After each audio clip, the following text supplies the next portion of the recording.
protect Blessing. The weight of those words pressed down on me. That night, I searched the house for anything suspicious. I found an empty bottle of cough syrup in the trash, one I never bought. I hid it. I began watching what Kunle ate and drank. Then I started monitoring Blessing, every cough, every sniffle. She seemed fine for now, but I couldn't shake the feeling that time was running out. I also found another message on the secret phone. He's getting suspicious. We need to act fast. I whispered. Who else was involved in this nightmare? And then I realized this was no longer just about Kunle and me. It was bigger, darker. I was up against a secret that could destroy everything I loved. And I was alone. The weight of the secret phone and those chilling messages pressed down on me like a heavy stone. Every minute, every second, I felt like I was sinking deep into a dark pit. Who was the we in the message? Who else wanted my children gone? I started to watch Kunle even more closely. He was slipping into a cold, distant man I barely recognized. And the more I watched, the more I felt I was chasing a ghost. One evening, I decided to confront him. I waited until Blessing was asleep upstairs. Kunle sat on the veranda staring at his drink. Kunle, I said softly, trying to steady my voice.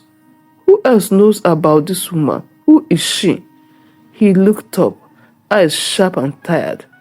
You don't know what you're talking about, Kemi. Yes, I do. I held up the secret phone. I know everything. The messages, the plans. His face darkened. You think I will harm my own children? I swallowed my tears. Then why does she say the kids are a problem?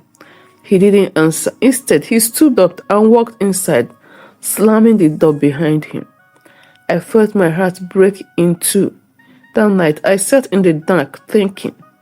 I knew I couldn't trust him, not anymore. The next morning, I called Detective Nena, a woman I barely knew but had heard was good at uncovering the truth. I didn't tell her everything, just enough to make her listen. We will look into it, she said quietly. But Kemi, you must be careful.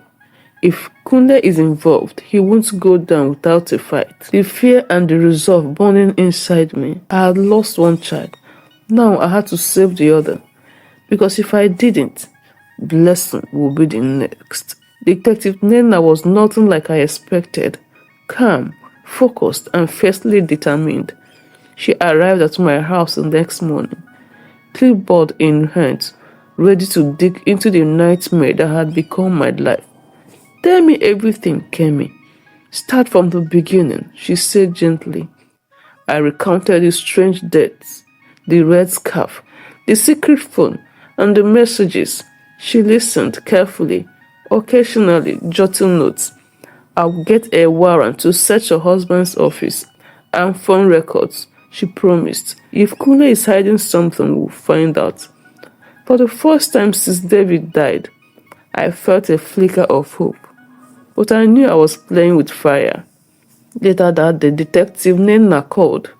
We found something disturbing, she said quietly. Kunle's phone shows repeated searches on poisons and toxins, and his recent bank transactions include payments to a woman named Tasha. Tasha, that woman in the photo. It was proof, but I still needed more. The evening I confronted Kunle again, this time aimed with Detective Nena's findings. He sat across from me, his usual arrogance, replaced by cold silence. I know about Tasha and I know about the poison, I said, voice steady but shaking.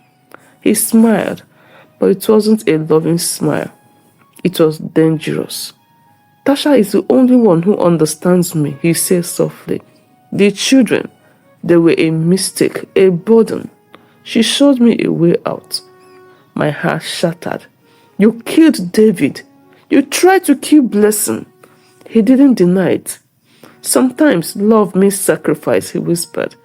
I stared at him, disgusted and broken. You're a monster. He stood, walking towards the door. "You can't stop what is coming," he said. And then he was gone. Detective Kemi and the police arrested Kunle that night. They found poison hidden in his car and evidence linking him to David's death. The trial was brutal. Kunle didn't fight. His lover Tasha vanished without a trace. I stood in court, broken but unyielding, for David, for Blessing, for all the mothers who lost children to cruelty hidden behind closed doors. Kunle was convicted and sentenced to life imprisonment. But my fight didn't end there. I became a voice for women like me, warning them to watch the shadows in their homes. And though my heart will never fully heal, I found strength in my daughter's smile. Blessing was my hope, my reason to live, my reason to fight.